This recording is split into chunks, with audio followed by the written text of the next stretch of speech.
नमस्कार दर्शकों, आध्यात्म के गूढ़ रहस्यों को सुलझाने वाली ऐसे न्यूज की खास पेशकश में आप सभी का एक बार फिर से स्वागत है। दर्शकों, प्राचीन काल से ही हिंदुस्तान की पावन धरती पर देवी देवताओं व संतों, महंतों और ऋषि मुनियों का आना हुआ है और पूरे विश्व में हिंदुस्तान ही एकमात्र ऐसा देश है जहां सबसे अधिक रीति रिवाज और धार्मिक क्रियाएं की जाती है व उत्तम संस्कारों को अपने जीवन में उतारा जाता है।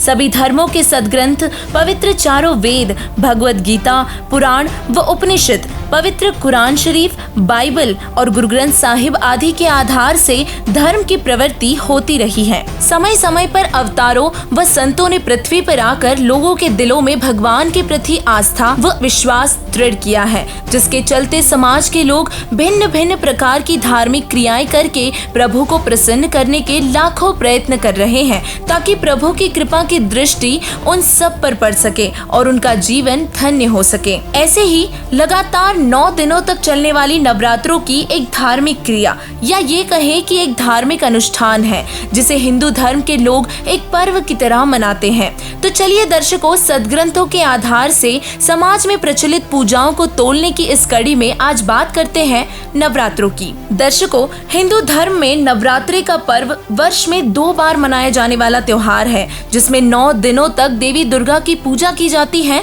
और दुर्गा माता के लिए व्रत उपवास भी रखे जाते हैं।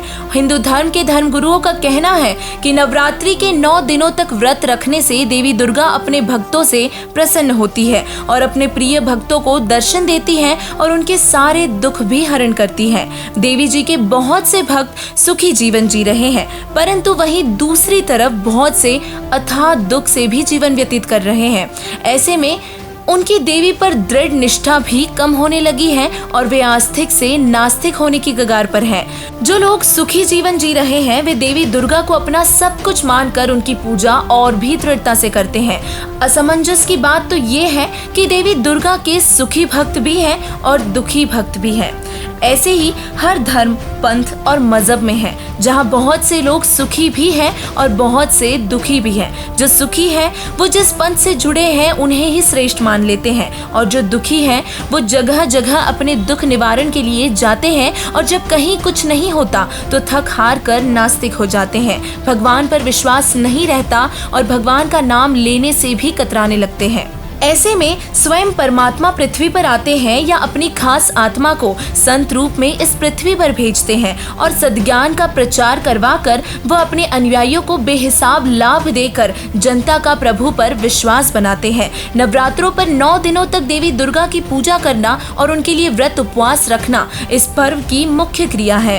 हिंदू धर्म के सभी लोग इन क्रियाओं को अवश्य करते हैं। हमने इन क्रियाओं को आध्यात्म के आधार हमारे धार्मिक सद्ग्रंथ, पवित्र वेदों व पवित्र गीता जी से इसकी सार्थकता को जांचा और अपनी इस जांच में हमने सद्ग्रंथों के साथ साथ विभिन्न प्रचलित गुरुओं के सत्संगों को भी शामिल किया, जिससे हमें देवी दुर्गा जी की वास्तविक स्थिति की जानकारी मिल सके। और इस जांच में हम कुछ विरोधाभासी विचारों से भी रूबरू हुए।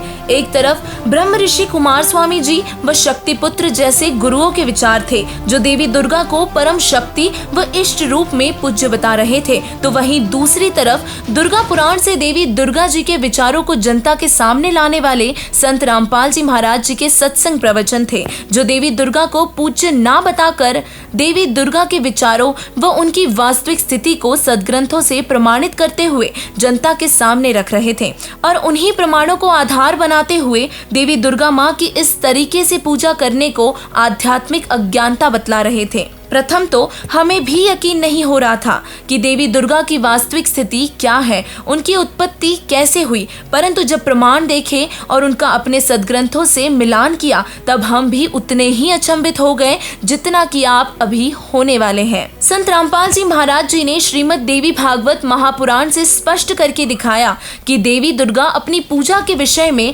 क्या कह रही है। आप भी सुनिए वो विचार। ये देखिएगा, श्रीमद् देवी भागवत, सचित्र मोटा टाइप, संपादक हनुमान प्रसाद पोदार, चिमनलाल गोस्वामी, प्रकाशक व मुद्रक हैं गीता प्रेस, गोरखपुर, गोविंद धुन कार्यालय, कोलकाता का संस्थान। उस एकमात्र परमात्मा को ही जाने, दूसरी सब बातों को छोड़ दे। यहाँ दुर्गा जी ने अपनी साधना को भी रिजेक्ट कर दिया कि केवल उस एक ब्रह्म को ही जाने। यही अमृत रूप परमात्मा के पास पहुंचाने वाला पुल है। यहां देखो, इस आत्मा का ओम के जप के साथ ध्यान करो, इससे अज्ञान में अंधकार से सर्वथा परे और संसार समुद्र से उस पार जो ब्रह्म है उसको पा जाओगे, तुम्हारा कल्याण हो। ब्रह्म ओम ब्रह्म का जाप है, और इसी ब्रह्म को ये कभी तो अक्षर ब्रह्म कह रही है, यहां भी अक्षर ब्रह्म कहा है। तो इसे सिद्ध है कि ये कितनी विद्वान है, और इसने कहा कि इस ब्रह्म की पूजा करो और सबकी पूजा छोड़ दो। और वो ब्रह्म कहाँ रहता है? उसका ओम नाम है। वह यह सबका आत्मा ब्रह्म ब्रह्मलोक रूप दिव्य आकाश में स्थित है। ये ब्रह्मलोक में रहता है। तो ये थे देवी दुर्गा जी के विचार, जिसमें वे अपनी पूजा करने को मना करते हुए ब्रह्म की पूजा करने को कह रही है। और इस छोटी सी वीडियो से देवी दुर्गा जी की स्थिति पूरी तरीके से स्पष्ट हो गई कि देवी दुर्गा स्वयं अपनी पूजा करने के लिए साधकों को मना करती है। वह ब्रह्म, जिसे काल ज्योति निरंजन कहते हैं, उनको पूज्य इष्ट देव बताते हुए उनकी पूजा करने को कह रही है। ये वही काल ब्रह्म है जिसने श्री कृष्ण जी के शरीर में प्रवेश कर गीता जी का ज्ञान दिया। गीता अध्याय 11 के श्लोक नंबर 32 में गीता ज्ञानदाता कह रहा है, मैं काल हूँ और मैं अब प्रविष्ट हुआ हूँ। दर्शकों, इसे काल स्वरूपी ब्रह्म भी कहा जाता है। देवी दुर्गा जी देवी पुराण में ब्रह्म को पूज्य बता रही है, और जबकि ब्रह्म गीता जी अध्याय नंबर 7 के श्लोक 18 में अपनी पूजा को भी अनुत्तम बता रहा है, तथा गीता जी अध्याय नंबर 18 के श्लोक नंबर 62 और 66 में गीता ज्ञानदाता ब्रह्म अर्जुन को अपने से अन्य किसी और परमात्मा की शरण में जाने को कह रहा है, जिसकी शरण में जाने से साधक शाश्वत स्थान और परम शांति को प्राप्त होगा। देवी पुराण और गीता जी से स्पष्ट हुआ कि देवी दुर्गा की पूजा करना व्यर्थ है। दर्शकों, इसके बाद जब हमने वेदों को जांचा, लेकिन वेदों में भी हमें ऐसा कोई प्रमाण नहीं मिला जहां देवी दुर्गा जी की पूजा का समर्थन मिलता हो। वेदों में पूर्ण परमात्मा की महिमा लिखी हुई है, जिससे स्पष्ट होता है कि पूर्ण परमात्मा की भक्ति करने से ही लाभ मिलेगा। वेदों में कहीं भी माता दुर्गा की पूजा का समर्थन नहीं मिला, जिससे ये सिद्ध होता है कि दुर्गा माता की पूजा करना शास्त्र विरुद्ध होने से व्यर्थ है। इसके अलावा जो लोग नवरात्रि या कोई और भी व्रत रखते हैं, उनके लिए श्रीमद् भगवत गीता जी के अध्याय 6 के श्लोक 16 में ये प्रमाण भी मिलता है कि व्रत करने वाले की योग साधना कभी सफल नहीं हो सकती, उनकी गति संभव नहीं है। और इसीलिए देवी दुर्गा जी की पूजा न करके शास्त्रों के अनुसार अपनी भक्ति साधना करना उत्तम है, जिससे देवी माँ प्रसन्न होती है। और वर्तमान में वो वास्तविक मंत्र केवल संत रामपाल जी महाराज जी ही प्रदान कर रहे हैं, जो सिर्फ दुर्गा माता को ही नहीं बल्कि सभी देवी देवताओं को प्रसन्न कर देगा। संत गरीबदास जी महाराज जी अपनी अमृत वाणी में कहते हैं, दुर्गा ध्यान पड़े तिस बगड़म, ता संगति डूबे सब नगरम।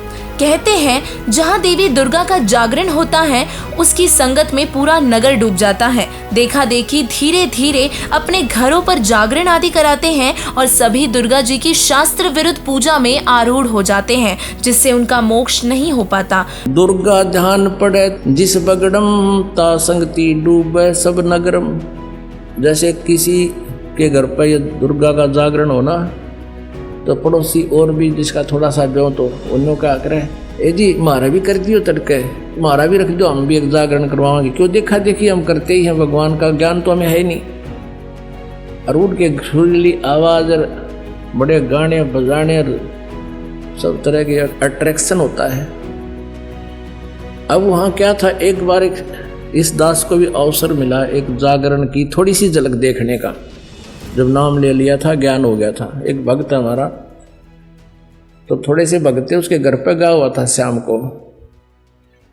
फिर वो थोड़ी देर पाछा उनके वो ढोलक से बाजन लगे। मैंने पूछा ये क्या हो रहा है? कि दुर्गा का जागरण होगा यहाँ पे।